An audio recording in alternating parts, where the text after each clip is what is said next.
오늘 저녁에는 부당한 고난을 대하는 성도의 자세라는 제목으로 말씀을 함께 나누고자 합니다.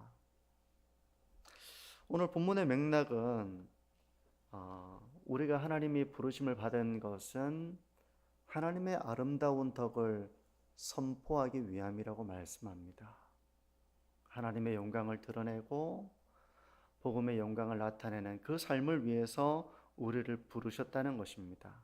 그러니 그런 맥락 속에서 너희가 육체의 정욕을 제어해야 하고 이방인 중에서 행실을 선하게 가져야 하고 또 인간의 모든 제도를 순종하며 그 가운데서 본이 되는 하나님의 영광을 나타내는 삶을 살아가야 한다. 그런 말씀으로 연결되어 있었는데 오늘 본문도 이런 맥락 속에서 주어지고 있습니다. 특별히 사원들에게 오늘 본문을 통해서 명령하는데요. 지금은 종이 있는 시대가 아니죠. 우리나라도 조선시대에는 노비, 양반 이렇게 신분제도가 있었지만 지금은 없지만 이 당시에는 그런 신분사회였고 그런 사원들에게 종들에게 이렇게 권면을 하는 것입니다. 어떤 권면을 하는가? 18절을 보시면요. 사원들아 범사에 두려워함으로 주인들에게 순종하되 선하고 관용하는 자들에게만 아니라 또한 까다로운 자들에게도 그리하라. 우리가 이 말을 지금 충분히 공감하기는 어려울 것이라고 생각이 듭니다. 그렇다고 또 공감하지 못할 말씀은 아니겠죠. 왜냐하면 우리는 노예가 아니기 때문에, 종이 아니기 때문에 그 노예로서 겪는 처지와 아픔과 어려움을 우리는 공감한다고 말할 수는 없을 것입니다. 노예가 아니니까. 그렇다고 이 말씀을 전혀 공감할 수 없는 건 아니겠죠. 종들에게 범사에 두려워함으로 주인들에게 순종하라고 말하고 있습니다. 좋은 주인이라면 또 합당한 것을 명령하는 주인이라면 당연히 그러해야 되겠죠. 그런데 뒤에 보면 관용하는 자들에게만 아니라 까다로운 자들에게도 그리하라 그렇게 말씀을 합니다.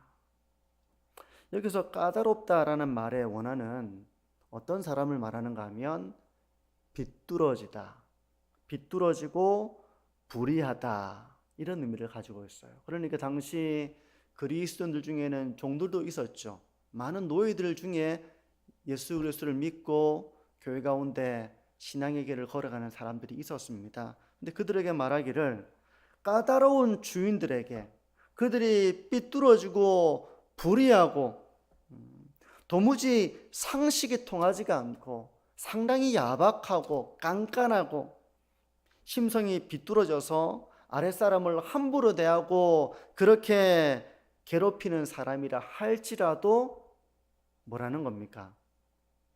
순종하라는 것입니다. 관용하는 그런 주인에게만 순종하는 것이 아니라 까다로운 자에게도 그리하라 그렇게 말씀을 합니다. 오늘날로 보자면 악덕 상사, 좋은 상사도 있죠. 상당히 이렇게 정이 있고 이렇게 좋은 상사도 있겠지만 악덕 상사도 있습니다. 갑질을 일삼고 그 지위를 이용해 가지고 아랫사람을 함부로 대하고 이런 사람이 있을 겁니다. 이해해 보려고 해도 도무지 이해가 되지 않는 너무나도 억울하게 만드는 그런 사람이 있을 거예요. 우리가 살아가는 사회가 비록 이런 신분 사회이지는 않더라도 우리가 직장 생활을 하다 보면 사회생활을 하다 보면 이런 경우를 얼마든지 겪을 수 있죠. 그런데 그런 사람이라 할지라도 순종하라고 말씀하는 것입니다. 선하고 관용하는 사람을 따르는 것은 어렵지 않겠지만 그 우러나는 마음으로 따를 수 있겠지만 그렇지 않은 사람이라 할지라도 순종하라고 말씀하고 있습니다. 이 당시 사원들에게 이런 사도의 말은 정말 위로가 되지 않는 말이었을지도 몰라요. 어떻게 이렇게 말할 수 있나? 내가 지금 어떤 일을 당하는데 이런 말을 할 수 있나?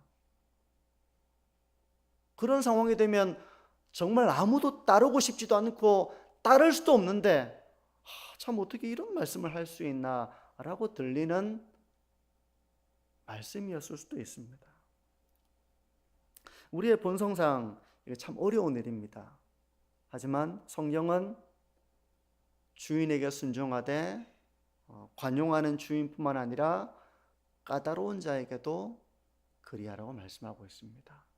그러면서 이게 참 어렵잖아요. 구체적인 방안을 우리에게 말씀합니다. 19절에서 20절을 보시면요, 부당하게 고난을 받아도 하나님을 생각함으로 슬픔을 참으면 이는 아름다우나 죄가 있어 매를 맞고 참으면 무슨 칭찬이 있으리요. 그러나 선을 행함으로 고난을 받고 참으면 이는 하나님 앞에 아름다우니라. 우리가 세상에서 부당한 대우를 받는다고 한번 생각을 해보세요. 되게 억울한 일을 겪습니다. 이건 부당한 일이에요. 그런 일을 겪으면 우리에게 나오는 즉각적인 반응은 분노하는 것, 또 원망하는 것, 또는 복수하는 것. 이게 아주 자연스럽고 즉각적인 반응이겠죠. 자연스러운 겁니다. 지렁이도 밟으면 꿈틀한다고 자연스러운 반응이에요, 이게. 내가 왜 이런 대우를 받으면서 일을 해야 되나? 그런 생각을 하게 되죠. 이런 생각들이 머릿속을 가득 채울 때 그 순간에 우리가 어떻게 해야 되는가? 하나님을 생각함으로 슬픔을 참아야 한다는 것입니다. 하나님을 생각함으로 참으라는 것입니다. 하나님을 생각하는 것입니다. 하나님이 나의 억울함을 다 알고 계십니다. 우리가 억울한 일을 겪는 것을 알고 있습니다. 우리는 나그네들이고 이 땅에 죄악된 그런 사회 속에서 우리가 함께 할 수 없는 자들이기 때문에 우리는 이 사회 속에서 그런 부당한 일을 당하기도 하고 조롱을 당하기도 하고 오해를 받기도 하고 그런 아픔을 겪을 때가 있죠. 신앙을 가지고 있다는 이유만으로도 그런 일을 겪을 수 있습니다. 신앙적인 이유뿐만 아니라 죄악된 세상을 살아가는 것 자체가 참 이런 부당한 일들은 말할 것도 없죠. 그런 일을 얼마든지 겪을 수 있습니다. 그런데 하나님께서 그 모든 우리의 억울함을 알고 계시는 겁니다. 그리고 하나님께서 나의 삶을 지켜보고 계십니다. 이 사실을 우리가 생각하는 것입니다. 그리고 언젠가 하나님께서 내가 이런 억울한 일을 겪고 있고 이런 아픔을 겪고 있는 것에 대해서 하나님께서 나의 그 모든 억울함들을 풀어주실 날이 있을 것이라는 것을 생각하는 것입니다. 그걸 바라보는 것입니다. 그러면서 슬픔을 참는 거예요. 그렇게 하라는 것입니다. 시편 37편 7절에는 이렇게 말씀합니다. 여호와 앞에 잠잠하고 참고 기다리라. 하나님의 때가 있으니 참고 기다리라는 것입니다. 자기 길이 형통하며 악한 꾀를 이루는 자 때문에 불평하지 말지어다. 악한 꾀를 이루는 자, 그런 자들 때문에 불평하지 말고 하나님의 때를 참고 기다리라는 것이죠. 또한 로마서 12장 19절은 이렇게 말씀합니다. 내 사랑하는 자들아, 너희가 친히 원수를 갚지 말고 하나님의 진노하심에 맡기라. 기록되었을 때 원수 갚는 것이 내게 있으니 내가 갚으리라고 주께서 말씀하시니라. 성도가 이 땅을 살아가다 보면 부당하고 억울한 일을 겪을 때가 한두 번이 아닐 것입니다. 죄인들이 살아가는 세상에는 이런 괴로운 일이 늘 있습니다. 아마 오늘도 그런 일을 겪으신 분이 계실 거예요. 참 마음이 아프다. 하지만 하나님은 누구보다 그런 현실을 알고 계시고 우리가 이 세상에서 겪는 억울함과 부당함과 아픔에 대해서 하나님이 아신다는 것입니다. 그러니 악한 자 때문에 불평하지 말고 하나님의 때를 기다리라. 네가 원수 갚지 말고 도리어 원수 갚는 것을 하나님의 의로우심에 맡기라는 것입니다. 네가 갚지 말고 하나님이 언젠가는 모든 것을 의롭게 판단하실 때가 있으니 원수 갚는 것을 하나님께 맡기고 너는 할 수 있거든 모든 사람과 화평하라. 그렇게 말씀을 합니다. 그렇게 하나님을 생각함으로 참는 것이 하나님 앞에 아름다운 것이라고 말씀합니다. 여러분 성도님들 생각하실 때 아름다운 사람 어떤 사람들입니까? 교회 봉사 많이 하는 사람 아름답죠. 참 아름다워 보이잖아요. 참 수고가 많으시다. 또 이웃을 사랑하고 연약함을 품어내는 사람 저 사람 참 아름답다 이렇게 생각되잖아요. 근데 하나님이 보실 때 아름다운 것은 부당한 일을 당할 때 하나님을 생각함으로 참을 줄 아는 사람, 그 사람이 아름답다고 말씀하십니다. 그러니까 이런 부당한 일을 당할 때 일반적인 반응은 분노하는 것입니다. 그리고 어떻게든 참 그런 내 마음이 어그러지게 되는 것이죠. 그렇게 되기가 쉽잖아요. 근데 그걸 하나님을 생각함으로 참을 때 하나님이 그를 귀하게 보시고 아름답게 보신다는 거예요. 성도 여러분 어떻습니까? 한번 이 땅을 살아가면서 부당한 일을 당하고 억울한 일을 당했을 때 내가 어떤 모습이었나 한번 자기 자신을 한번 돌아보시기를 바랍니다. 내가 하나님 앞에 아름다운 자였는가? 아니면 그러하지 못했는가?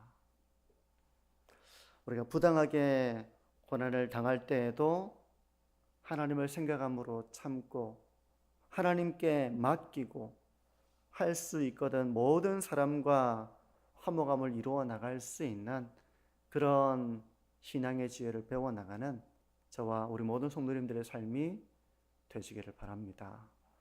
이제 말씀을 정리하는데요. 오늘날 우리는 노예제도가 있을 때처럼 종으로 일하지는 않습니다. 하지만 우리는 고용자와 노동자로서 또 사회생활을 하면서 까다로운 사람들을 만날 때가 있어요. 참 억울하다, 억울함을 느끼게 하는 또 마음의 아픔을 겪는 그런 일들을 우리가 이 땅을 살아가다 보면 필연적으로 겪게 되죠. 근데 그렇게 부당하게 고난을 받을 때에도 우리가 하나님을 생각함으로 참는 것, 하나님은 우리에게 그런 삶의 길을 걸어가라고 말씀하고 계시는 것입니다. 세상적인 방식대로 대응한다는 건 어떤 거겠습니까? 같이 삿대질을 하면서 싸우면서 그렇게 하는 거겠죠. 그게 우리에게는 자연스러울 것입니다. 우리가 노예가 아니니까 큰 소리도 칠 수 있겠죠. 하지만 부당하게 고난을 받는다 하여도 하나님을 생각함으로 참는 것, 그게 바로 거룩한 제사장으로서의 합당한 삶의 모습이라고 성경은 말씀하고 있는 것입니다. 우리가 이 세상을 괴물에 비유한다면 이 세상에서 살다 보면 우리가 괴물이 되기 쉽습니다. 세상에서 살다 보니 나 자신이 괴물이 돼가는 것이죠. 하지만 우리가 이 죄악된 세상 가운데서 그런 괴물이 되어가는 삶이 아니라 악인을 본받는 삶이 아니라 우리가 이 세상과 구별된 거룩한 하나님의 사람의 그런 삶의 길을 우리가 걸어가야 한다는 것이죠. 이건 우리 모두가 지식으로 알 뿐만 아니라 그런 삶의 길을 이제 우리가 실천해 나가야 되는 그런 하나님의 명령을 가지고 살아가는 것입니다. 또한 까다롭고 이런 참 우리를 억울하게 만드는 사람들은 한편으로 우리의 인격을 연단하는 그런 영적인 훈련 과정이 됩니다. 우리가 이런 거칠고 어려운 환경이 아니면 인내를 배우고 또 연단을 받을 수가 없죠. 이런 일을 통해서 하나님은 우리를 정금과 같이 또 빚어가기를 원하시는 것입니다. 성도 여러분, 거친 세상 속에서 우리가 거칠어지지 말고 그 가운데서 인내를 배우고 연단을 이루어서 하나님의 사람으로 잘 구비되어지는 저와 모든 성도님들이 되시기를 바랍니다. 성도 여러분, 고난당할 때, 부당하게 고난당할 때 원수가 없는 것을 하나님께 맡기고 우리가 불평하기보다는 하나님 앞에 참고 기다리고 또 할 수 있거든 모든 사람과 화평함을 이루어 나가면서 하나님의 영광을 나타내는 그런 신앙의 길을 걸어가시는 우리 모든 성도님들이 되시기를 축복합니다.